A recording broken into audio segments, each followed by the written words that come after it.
ప్రియమైన దేవుని పిల్లలారా, ప్రభువైన యేసుక్రీస్తు వారి పేరిట మీ అందరికీ వందనాలు. ప్రభు పేరిట మీ అందరికీ శుభములు, దీవెనలు కలుగునుగాక. ఈ ఉదయకాలం పరిశుద్ధ గ్రంథం నుండి దేవుని వాక్యాన్ని చదువుకుంటాం.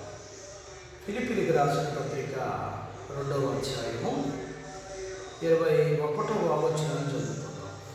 అందరూ తమ సొంత కార్యమును చూచుచున్నారు కానీ యేసుక్రీస్తు కార్యమును చూడరు. దేవుడు తన మాటలు మన కొరకు దీవించునుగాక. ఆమేన్.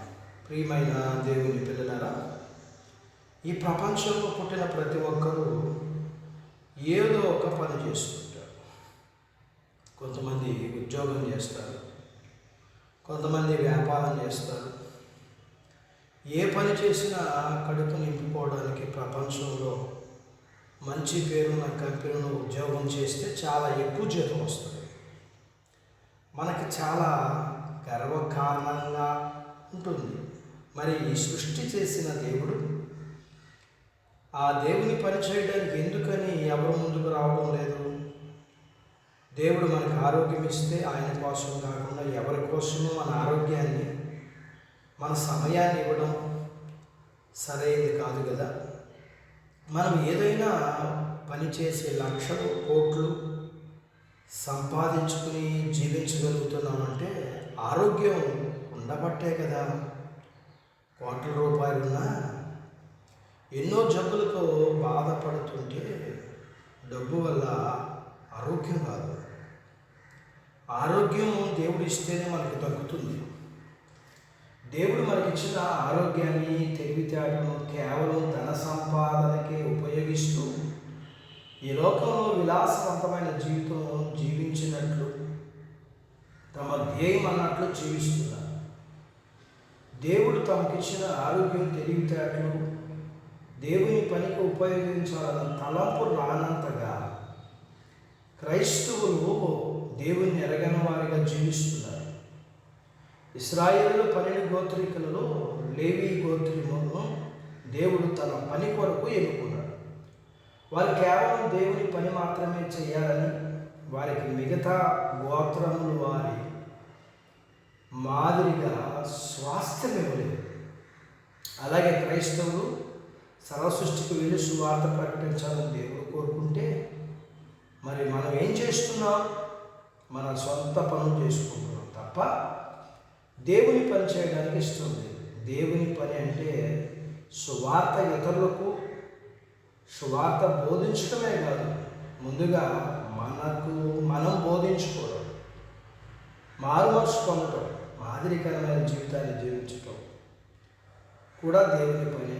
మనం దేవుని మీద ఆధారపడి జీవిస్తూ దేవుని యందు భయభక్తులు కలిగి విశ్వాసం ద్వారా జీవించటం, ఇతరులకు ఆదర్శంగా నిలవటం, దీని ద్వారా వాళ్ళు కూడా విశ్వాసం, భయభక్తులు కలిగి జీవించేలా చేయటం కూడా సువార్త పని.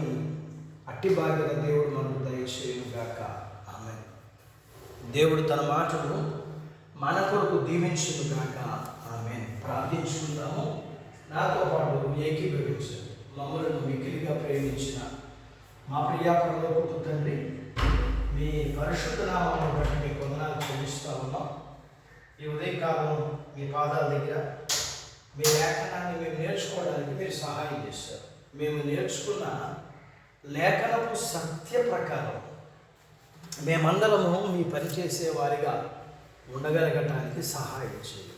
ఆ రోజు మీరు ఒక్కరినే లేవీలు మాత్రమే ఎన్నుకున్నారు, కానీ ఈరోజు ప్రతి క్రైస్తవుని మీ పని చేయటానికి మొదటగా మేము మా కుటుంబాలకి బోధించుకుని అనేకులకి మీరు సర్వలోకమునకు రక్షకుడని బోధించిన సమరస్త్రీలాగా మేము కూడా మీరు లోకరక్షకుడని ప్రతి ఒక్కరికి తెలియజేయవలసిన బాధ్యత మా మీద ఉన్నది.